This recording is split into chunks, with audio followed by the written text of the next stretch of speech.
Yeah. out there-nya. Bring the people in, Bring gitu the ya. people in. Advertisingmu kepake dong. Itu dah, marketing diri sendiri. Okay, so all that and then suddenly dunia mendengar, Ina Kalalo mau kewang, Bo, sama Bu Lelang.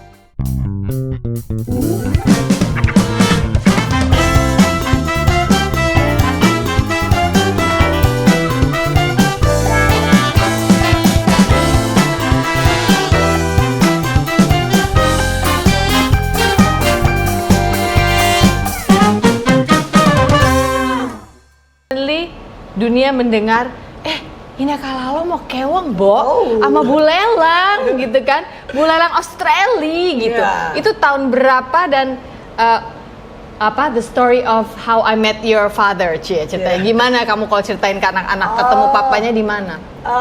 Ketemu papa di Louis, Kuningan. Jakarta. Sebelah Oakwood. Iya, sebelah Oakwood. Terus udah gitu, he crashed into my blind date. Oh, kamu lagi blind date? Aku lagi blind date sama cowok dari Dubai, temennya temanku. Dah, lu single kan? Iya, nih ada temen gue single. Oh ya udah, mau datang dari Dubai ke Jakarta. Oke, ketemuan di Louis. Dulu bukan Blackberryan lah kita. Ping. Ting, gitu kan? Ping. Oh iya nanti gue bakalan di Louis sama all my guys friend lah, Yeah. dia bilang gitu. Oke. Aku kirim lah, aku ajak lah teman-temanku juga cewek-cewek 4 orang kan, wah bakal ada cowok-cowok nih dari Dubai, temenin gue yuk ngedate rame-rame. Oke. Tapi gue telat ya, gue ada show, gue bilang gitu, gue baru kelar jam 9. Date-nya jam 8-an lah gitu. Udah datang, ternyata show-nya ngaret, aku datangnya baru jam 10. Aduh. Temen-temen gue pada gini, dah mana temen-temennya? Ini kok dia sendirian? Oh gitu. Si cowok itu nggak mau sharing cewek-cewek cantik ya temen-temen gue. Temennya diusir. Enggak, temen-temen gue. Iya, temen-temennya dia nggak ada yang Nggak diajak ke ikut, meja. nggak, Jadi dia satu cowok dikelilingin 4 cewek. Loh. Tambah lagi aku datang 1, 5 cewek. Ganteng sih cowoknya, cakep, tapi kok begini. Ini agak-agak ya bilang, where's your friends? Oh, they're all the way back there. Gitu. Nggak mau sharing. Nggak mau sharing. Padahal lama kan tuh, Louis kan zaman-zamannya lagi hits. Siapa tahu tuh. ada yang jodoh ya Iya kan? Tau-taunya satu persatu temennya dateng lah.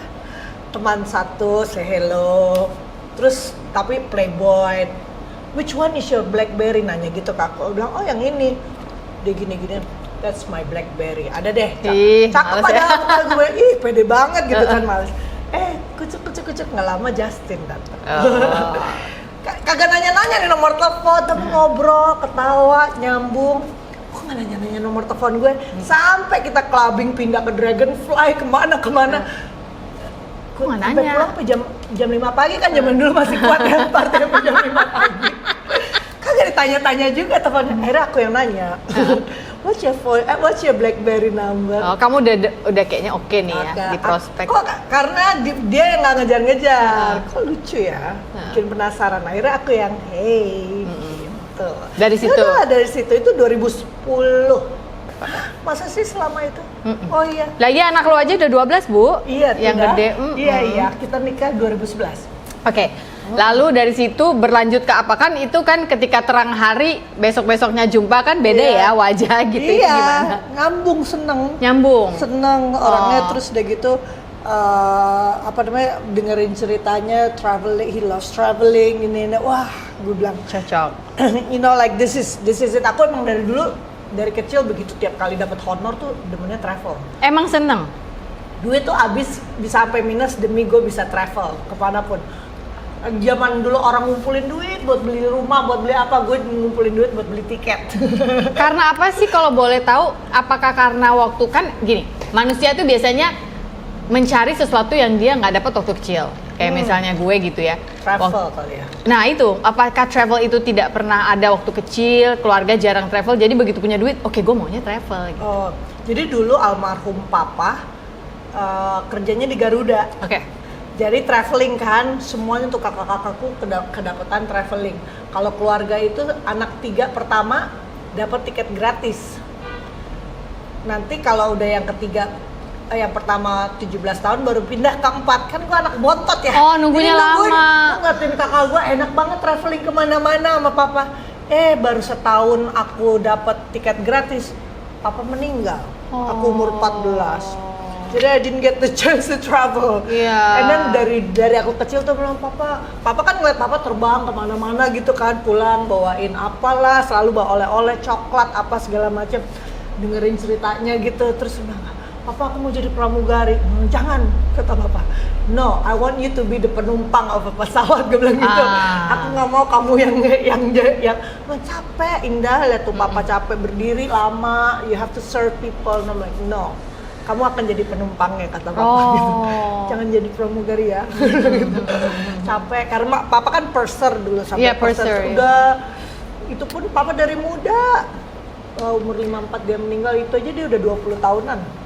Purser itu flight service manager gitu ya berarti like headnya of the pramugari. Jadi karena dia tahu capeknya, jangan kesana deh anaknya, kamu jadi penumpangnya aja gitu. Tapi like that's why I'm like, I'm pengen banget keluar negeri. Like I really love. Terus sempet sama almarhum sempet ke Amerika sama ke London. Oke, berdua. Iya, berdua. Oh, itu indah banget dong mestinya. Iya. Father daughter moment banget. Kita ke Hawaii, itu inget banget. Itu tapi cuma 2 kali itu aja, terus habis itu udah nomor tiket gratis deh. Iya. Akhirnya ngumpulin duit, I'm like I have to travel. Soalnya tiap kali I'm in a plane, I remember my dad. Karena kan kalau naik pesawat sama papaku, duduknya udah duduknya di cockpit, udah bukan first class lagi. Iya, di depan banget. Iya, duduknya sama pilot. Iya, kamu bisa lihat di depan. Iya, dari kecil gitu terus so nice. Terus udah gitu, kalau nggak duduknya dapetnya first class, kan kosong. So that's my passion. Ketemu Justin yang dengar ceritanya dia juga, he loves traveling. Dia kan dari pertambangan kan, kerja di Papua lah, pernah kerja di Afrika, pernah kerja di Kalimantan, like ini kayaknya cocok nih sama gue demen. I don't know something about traveling, it's just makes me happy. Tapi apakah mungkin trait ya, hal-hal seperti itu lebih banyak terdapat pada laki-laki bule ya daripada orang Indonesia? I don't know, do you have an experience pernah pacaran sama orang Indonesia, terus pas ngomong soal traveling kayak dia dingin aja gitu, biasa aja, sama orang bule yang wow, you know, apakah apalagi gitu? Orang Australia mungkin karena di ujung banget tuh dia. Mereka tuh paling, gue bilang mereka aja yang dari ujung dunia aja pengen ke ujung dunia lagi gitu. I mean like semua traveler rata-rata memang, iya sih, iya. Dan memang bener, kadang orang Indonesia jarang-jarang. Kenapa ya tuh ya? Bukan cowok aja, cewek cowok juga gitu. Ada temenku kerjanya nabung aja, gue bilang, lo ngapain sih nabung? Terus habis itu ya udah tinggal aja di rumah. Maksudnya nggak ada budget khusus buat travelnya, nggak disisihkan gitu ya? Gitu, jadi ya udah hidupnya ya gitu aja, di rumah aja gitu. I'm like, you gotta see the world, so many exciting things. Open your mind, open your vision, and then ngeliat ini, pengen kayak gitu ya, you get ideas. Apalagi for me fashion juga aku ngeliat di luar, banyak inspirasi lah. Iya, kita jadi terbuka matanya. Oh. Iya sih, bener. Hai guys, terima kasih ya atas perhatiannya pada buku terbaru saya, Hati yang Gembira Adalah Obat, edisi Si Paling Overthinking. Makasih juga loh udah pada komen di saat aku muncul sebagai tamu di podcastnya teman-temanku. Nah, bila ingin memperoleh buku ini, bisa langsung saja dilihat list ini di toko-toko buku online di sini, atau kalau mau offline, silahkan dicek di toko-toko buku yang besar di kotamu seperti di Gramedia mungkin, itu juga sudah ada di sana. Selamat membaca. Jadi terbuka matanya. Iya sih, bener. Okay, so you got married in 2011 kalau nggak salah, terus abis itu pinter lagi hamilnya. Setiap 1,5 tahun lahir anak baru, ya kan? Back to back. I'm like, She was always pregnant. And there was this moment di mana kayaknya lu bunting mulu gitu ya. Asli, makanya orang kan bilang, wah Indah Kalalo menghilang dari itu. Gue bilang, saya memang pada saat itu prioritiku adalah family. Jadi ya I'm like, sayang banget ya ninggalin dunia modeling, dunia fashion. Dan I'm bilang I had the best time of my life. Emang udah pada saat itu saatnya aku, I think umur 30 emang, I don't know, somehow pas aja rasanya. Tapi ya, I actually think ya, kamu itu walaupun misalnya sekilas ada beberapa orang yang mikir, ih ternyata gitu ya, model itu party girl banget, kehidupan malam, bla bla bla. I actually see another side of you, dimana kamu itu kayak orang yang ngerti musim gitu loh. Musim modeling udah selesai, kamu ngerti kalau ini musim menjadi mother. It's like almost effortlessly kamu nyalain your maternal instinct gitu loh, insting keibuanmu tuh, dan nesting ya, jadi istri orang, jadi ibu, punya kayak for you effortlessly. Kamu chameleon, bunglon. Aku menyesuaikan. Menyesuaikan emang lagi zamannya apa ya udah. I never go bukan against ya. Ya go with the flow. Tapi ya tergantung juga ya flow-nya bawa kemana. Tapi maksudnya lumayan bisa menyesuaikan. Easy person. Yeah. You make it easy. Like I make it very easy. Like anak teman-temanku bilang, gila lo punya anak 3. Tapi like gimana sih caranya traveling ini? Gue bilang, ya bawa enjoy aja, lari-lari, ketinggalan pesawat, gendong anak, perut bunting, aduh nggak bisa gerak, anak diare. I'm just like, you know what, jalanin aja. Wow banget ya itu ya. Sementara kan kamu bukan orang yang kurang kesibukan, you have a business juga. You have tadi dia cerita, nanti kita akan nanya lagi, baru buka bisnis lagi, beach club ya di Ceningan, Suku Beach. Terus ngurus 3 anak kan tidak mudah.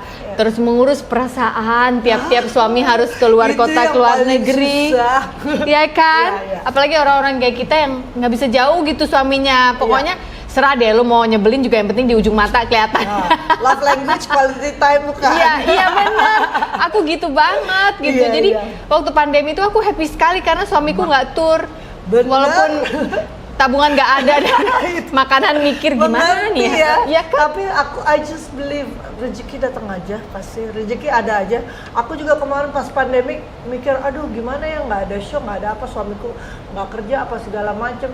Tapi alhamdulillah malah selama pandemik malah bisa kasih makan ribuan orang. Coba Indah ini sempat waktu kemarin di Bali ya, dia bikin namanya nasi bungkus tetangga. Awalnya ngajakin teman-teman pada masak kan, terus bagi-bagi. Jadi tetanggaku yang awal ngajakin berbagi tuh tetanggaku. Jadi Fitri Supardi, dia bilang gini, aku kemarin ngeliat mobil polisi bagiin nasi bungkus loh, buka truk terus bagi-bagiin aja nasi bungkus. Oh gitu ya, kita juga bisa kali ya, yuk, kapan-kapan yuk, ayo yuk bagi-bagi. Pertama beli dulu tuh, lumayan, 1 bungkus 15.000, lama-lama bisa kali nih ya duit ya, gitu kan. Terus gue bilang, udah kumpulin tetangga, temen-temen, si ibu-ibu kali-kali ada yang mau ngasih sayur, ada yang ngasih tempe orek, ada yang ngasih itu. Ya udah jadi deh nasi bungkus tetangga. Dan tambah lama kuliah tambah banyak. Ada yang mau bantuin, ada yang mau bantuin. Awalnya cuman dari 10 bungkus, 20 bungkus, tiba-tiba 1.000 bungkus loh. I saw that. In one day. Guys, mungkin teman-teman sempat mikir, apa sih kok lebay banget bagi-bagi nasi bungkus pada saat pandemi, kan waktu itu kita takutnya sama virus. Supaya teman-teman tahu, Bali waktu itu tutup. Dan Bali kalau udah tutup, no pariwisata, no hotel, no surfing, no supir di jalan yang bisa no money pokoknya, karena Bali benar-benar bergantung pada pariwisata titik, ya kan? Tetanggaku semua itu ya justru kita yang ngasih tetangga yang lumayan masih ada dikit. Tapi bagi-baginya juga ya ke tetangga sekitar gitu. Dan waktu itu sebenarnya banyak berita yang nggak keluar ke publik, tapi kita orang Bali tahu. Some people actually tiba-tiba ditemukan meninggal di kos karena nggak makan, bukan karena kena virusnya loh, more of karena dia anak perantau, lalu nggak makan di situ, dan ternyata dia ya bukan sakit COVID ya, tiba-tiba pokoknya gone aja gitu. Banyak banget berita itu dan mungkin nggak terpublikasikan. Jadi nasi bungkus pada saat itu sangat-sangat berarti, dibutuhkan pada saat itu. Aku bahkan ya sampai kalau misalnya kita pergi yang nggak di sekeliling kita ya, aku kan sempet tuh bikin yang di sekitarku dimarahin, katanya create cluster karena orang ngantri kan. Oh iya, waktu itu kan nggak boleh ya antrian. Nasi bungkus sampai ditanya, Mbak Indah ini dari partai apa ya? Hah? Partai apaan? Partai Ibiza gitu. Partai Flower Power. Terus? Iya, aku bilang, ini nggak salah gue mau partai apaan? Terus enggak, aku nggak dari mana-mana. Terus akhirnya aku pergi yang jauhan tuh. Wah, pas aku lihat, wah ini mah pandemik nggak pandemik, memang udah begini aja hidupnya. Sampai sekarang aku masih ada itu. Ganti nama ya? Jadi Aku for Bali, ya ganti nama jadi Aku for Bali. Ngelihat kehidupan orang Bali tuh sebenarnya banyak juga loh yang di pelosok-pelosok, banyak yang memprihatinkan juga gitu loh. Dan sampai saat ini pandemi udah kelar, mereka juga masih membutuhkan uluran tangan kita gitu. Kemarin tuh kan sempat ada berita tuh yang kakak adik yang meninggal itu. Itu karena kelaparan itu ya? Aku heartbreak banget, kakak adik bunuh diri. Terus tim aku bilang, aduh, dia bilang gitu. Padahal ini baru mau jadwalnya kita berbagi ke sana. Jadi kita usahakan kan kita ngider ya, Karangasem, Lovina, daerah Jimbaran situ juga ada, daerah dekat Turtle Island itu juga ada. Jadi kita kan emang muter bagi-baginya. Nah pas mereka ke sana dikasih tahu sama kepala desanya, enggak Mbak, inget nggak yang Mbak selalu bantu, bilang gitu. Itu kakak beradik saking laparnya dia ngajak adiknya. Itu udah ada depresi juga kali ya, kalau sampai kayak gitu. Saking kelaparannya, dan this is not pandemic anymore loh. Iya.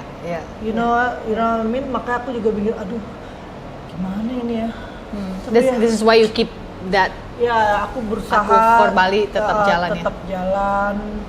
Terus memang nggak dulu kan aku beneran turun langsung karena beneran emang banyak waktunya ya. Kalau sekarang kan aku I have to keep on going, tapi ada tim aku sih yang tetap jalan. At least once a month or twice, setiap minggu sih mereka tetap. Tapi beda-beda aja tempatnya. Apa sih yang kita bisa lakukan? Misalnya nih ada yang nonton terus aku pengen dong melakukan sesuatu untuk Aku for Bali. Kamu terima apa? Tenaga atau makanan atau sumbangan apa aja yang kalian mau, tapi biasanya kita ada akunnya khusus Aku for Bali. Terus udah gitu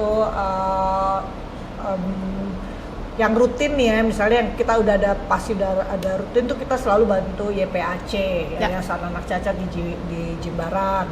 Terus udah gitu kita ada sekolah minggu buat ngajar membaca, ada yang di mana itu? Inggris. Ada yang di Jimbaran khusus anak-anak, di sana banyak anak-anak Flores ya, yang anak-anak rantau lah dari luar yang tinggal. Mungkin bapak ibunya kerja, anaknya nggak sekolah ya. Uang sekolah, terus kita sekolahin di situ.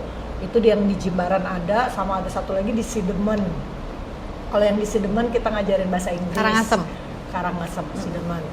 Terus ada juga yang khusus orang di Lembongan, kita biasanya kerja sama Lembongan Surf School.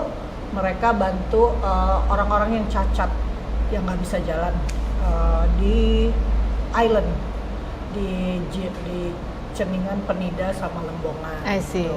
Jadi ya ada aja lah. Jadi kita ngelihatnya kemana? Aku for Bali ada akunnya. Aku for Bali ada akunnya. Oke, dan teman-teman bisa cek aja dulu di situ, dilihat aja dulu. Terpanggil nggak untuk membantu ya? Kalau terpanggil ya monggo dicek out. Apa aja. Ada yang kadang suka ngasih beras, silakan. Baju bekas, silakan. Whatever it is. Whatever, iya. Seikhlas ya. Iya. Oke. Mau bantu tenaga juga kadang boleh, ya? ada orang pengen dong ikutan, tapi awalnya mereka ikutan, lama-lama tergerak hatinya, aku pengen bantu apa ya gitu. Biasanya gitu, lihat aja dulu. Balik ke masalah traveling. Jadi setelah menikah ya gampang sih kalau namanya udah nikah, apalagi nikah awal-awal kan pacaran halal malah enak ya, kita jalan-jalan sama suami. Tapi begitu punya anak, eret-eret nih anak-anak, bunting-bunting, pokoknya kemana-mana. Terus kalau di sosial media kan terkesan kamu jalan-jalan mulu nih, anaknya sekolah apa nggak sih gitu kan ya, pasti orang pada kepo tuh nanya kayak gitu. Malah ada yang bilang, ini suaminya Indah Kalalo nempel terus nih sama Indah Kalalo. Gue bilang gitu, yang punya duit dia, saya mah punya duit, saya ngikut dia. Sangkain liburan terus gitu kan, padahal suamiku dari dulu memang bisa kerja remote, zamannya orang belum WFH, dia udah WFH, udah work from home. Gitu. Everything he does it by computer. Kecuali harus meet sama orang baru ke luar negeri, kemana gitu. Makanya sekarang sih the best loh, I think. Like orang udah terbiasa WFH. Orang udah ngerti ya WFH itu apa. Kalau dulu kan meeting aja kita harus ke Jakarta. sekarang udah nggak apa-apa mbak, Kerja bisa pun zoom sekarang, dulu. kerja pun sekarang lagi nggak ada syuting misalnya, jadi syuting sendiri. Syuting sendiri. Jangan dikira susah. Bikin aja sendiri. Itu like, Iya, for iya. me, create. Clothing line, bayangin pandemic, ya Iya. kan? Clothing line kita siapa yang beli? Fashion. Siapa waktu itu pas pandemi? Nggak ada, kita kasih, yang penting gue bilang, Beb, udah. Yang penting kita kasih rezeki buat tukang jahit ya, kita. tukang jahit ya. Nggak berhenti, gue bilang gitu. You know, like, pasti nanti, you know, everybody has the same time, gue bilang gitu, udah, yang penting kita berbuat baik, nggak tahu kapan kita tua, one day, hopefully, akan balik ke kita gitu. Tapi emang kerasa sih waktu pandemi Asli itu ya. Coffee shop juga waktu itu, ya ampun, krik-krik nggak ada yang datang sampai Dan aku itu mikir, ini tutup aja apa gimana? Zero customer. Iya, akhirnya puter otak. Nemu ada orang just tip bisa bawa ke Jakarta, dia punya freezer truck, pack all the vegan donuts setiap hari Jumat. Oh my Jadi God. ngiklanin, hey guys, vegan donut kita mau jalan lagi ke Jakarta. Beli. Yang penting kan pegawai terpelihara lah. Iya, dan kita kasih kerjaan ke Iya, orang itu kasih kan. kerjaan, Iya, benar. memang Kopi dia- nggak bisa di sini, kita pack masukin ke coffee drip. Hey, mau WFH sambil minum kopi, mulai deh ilmu advertising ala-ala Ya, kita yang dari advertising juga. Jangan-jangan dulu enggak, sih, fakultas hukum gue. Oh, hukum. Jadi advertising tuh lebih ke kayaknya biasa jual diri sebagai MC, Gitu gimana dah. jual kopi gue nih ya gitu. Marketing tetap ya. Life is about marketing ternyata ya. Benar-benar. So back to my question. Jadi Ya. gimana tuh anak-anak kamu bawa-bawa segala macam? What is the apa ya? Concept of your family, Globetrotter family kah? Jadi kamu cerita ke anak-anak bahwa harus travel, melihat dunia, harus berani untuk melangkah keluar dari comfort zone. What is it you tell your kids?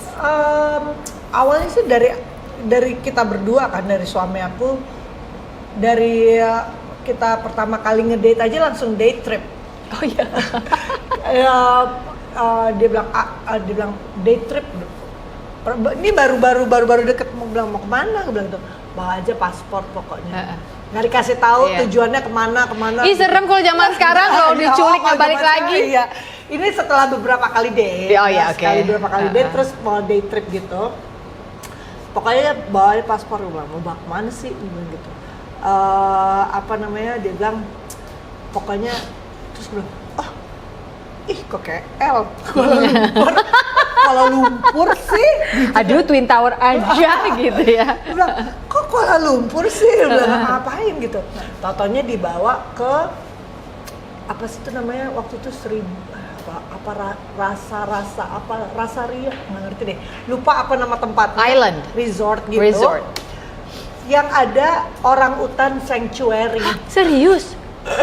Dia bilang, and my favorite animal is monkey, Iya, iya. because I'm a monkey. Tahun monyet Oh lah iya ya, kan, iya. 1980s kan. Dia bilang, kok dia bisa bawa, lo kok bawa gue ngeliat orang utan sih, jadi seru banget resortnya. Di mana-mana orang Iya, utan, iya, bukan iya. monyet doang loh, Iya, orang utan. orang Like, I love it. Dia bilang, Iya. kok lo bawa gue kesini sih? Dia bilang, karena di sini saya paling ganteng. Dia kok orang bule bercandanya kayak bapak-bapak Jawa sih? Gue bilang, oh boleh like Komedinya boleh nih. Iya, makanya like seru, terus udah gitu bukan yang kan ada cowok-cowok zaman sekarang kan flexing, I take you to Paris to see the Eiffel Tower ini, dibawa ngeliat orang utan biar paling ganteng dia sih mas. Lucu juga dia. Iya, makanya like something like that. Terus itu dia udah ngajakin gue traveling. Terus yang kedua dia bilang I wanna take you climb mountain. Gue bilang, hah? Gue belum pernah manjat gunung. Oh, so easy. Lo tau gue diajak manjat Kemana? gunung apa? Gunung pertama di dunia. Gue Rinjani, Bo. Astaga, itu nggak gampang loh. 2726. Kok I wasn't prepared. Iya. Pakai sepatu cats biasa, Iya. itu kerikil, batu-batu sampai masuk Iya, sampai iya. lecet. Iya. Itu manjat gunung. Iya. Yang mestinya 2 hari semalam, aku 3 hari 2 malam, tambah sehari lagi karena I sprain my knee. Sama dia dari 1000 meter ke bawah digendong loh saya. Bohong. Tak gendong kemana-mana. Sampai itu all the local was like singing tak gendong Kemana-mana. Itu sama gue bilangin, itu aduh gila ya, tour guide sana gokil, anak-anak kecil naik gunung udah kayak monyet beneran, pada cepet gitu ya, pakai sendal jepit, kita yang pakai sepatu, aduh dingin ini itu, terus kaki gue sakit kan, lecet, gue nggak bisa pakai sepatu lagi karena udah lecet gitu kan. Terus dia gini, ini mbak pakai aja sendal saya, dikasih pinjem lo sendal jepit gue. Udah dilari, mereka duluan ke depan, kita jalannya santai. Aku kaki sakit, digendong sama Justin. Lupakan semua Naomi Campbell. Kau naik gunung itu. Saya beneran catwalk alias ngerangkak. Takut sih, jatuh tinggi banget. Gitu ya? 3.700 meter, gue beneran ngerangkak. Tapi lu bisa napas nggak di situ kan tambah tinggi kan, oksigen juga pusing, iya. Udah pusing terus dingin. Aduh bener-bener kacau deh. Tapi gue bilang, ini gunung pertama dan terakhir yang gue akan kudaki. Totonya nagih. Habis itu naik Bromo, terus naik ke Batur. Apa yang kamu rasa kalau pas naik gunung itu? Sebelum naik itu apa? The adventure. The view, you know. And the view sih like, memang ya. Kalau naik gunung sama abang-abang bule gitu, kamu tetap makan mie instan nggak? Oh iya, nggak penting banget pertanyaan sampai gue. sekarang. Itu miss mie instan tuh sayang. Iya. Ya, jadi waktu dulu naik gunung tetap masak sendiri. Iya, kalau dia mah abang Justin udah itu tuh babang. Dia kan udah biasa kerja di Kalimantan, di mana. Apa sih babang makan? Itu sardencis yang di dalam. Tahu makanan kaleng, tuna. Dibuka terus dioseng-oseng. Enggak usah dia kagak dia langsung gado. Bawa roti nggak dia? Kagak. Tetap. Dia sampai sekarang nggak makan carbs. Oh iya? He doesn't eat carbs. At all. Dari zaman belum intermittent fasting, dia udah intermittent fasting. Oh dia berarti udah ngerti banget ya how to maintain his. Karena dia tinggal di Kalimantan kagak ada makanan, dia nggak ngerti tuh ikan goreng apa nasi gitu kagak ngerti. Jadi dia makan apa yang dia tahu. Akhirnya dia makan cuma sehari cuma sekali sampai sekarang. Udah diet udah puluhan tahun, orang-orang intermittent fasting dia udah intermittent. Aku nggak perlu nyiapin lunch and breakfast. Sampai hari ini? Sampai hari ini. Oh iya? Dinner aja? Dinner aja, makan sehari sekali. Oh pantes tuh kalau artikel-artikel online pada ketampanan suami Indah Kalalo di usia 50 dan badan bugar terjaga gitu kan, kalau artikel-artikel tuh bilang ternyata itu ya aja. bener gue baca itu. Tapi I mean like for his age dibandingin teman-temannya udah badannya paman gembul semua ya kan. Terus I mean like still in good fit. shape. Padahal dia juga paling olahraganya dia lari di pantai aja. Iya. Itu pun juga jarang-jarang, banyakan kerja. Iya. Jadi ada calorie restriction yang awalnya terjadi karena tidak sengaja. Only protein and veggies, that's it. Tapi nggak veggies pernah makan carbs, nggak pernah makan yang lain-lain, pasta gitu enggak. So, tell me about the episode waktu kamu akhirnya memutuskan tinggal di Bali. Aku berpikir dari zaman menikah itu, wah ini pasti ketemu babang bule pindah ke Bali. Waktu itu kan memang kamu udah sering ada di Bali juga. Ternyata barusan ini aku tahu, enggak, Sof, aku tuh pindah Bali justru anak ketiga. Orang kalau melihat social mediamu, of course yang kita taruh tentunya all the happy memories. Adalah mungkin sedikit-sedikit yang agak nggak enak kita taruh, tapi kan nggak semua harus kita kasih tahu ke dunia kan. Ada satu kejadian yang sempat membuat seorang Indah Kalalo down banget waktu Justin tabrakan. You know like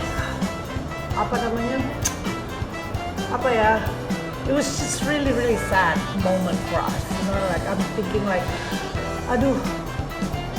Dan pada saat aku lagi sedih gitu, I thought the people yang supportive of me ternyata enggak supportive gitu loh. Aku sampai nggak enak sendiri apa mungkin gue orang mikir enak banget ya jadi Indah Kalalo. Do you have anything to say to the younger women? We wanna become a better version of our parents. Bener nggak? Iya dong. A better generation for our children. Gitu.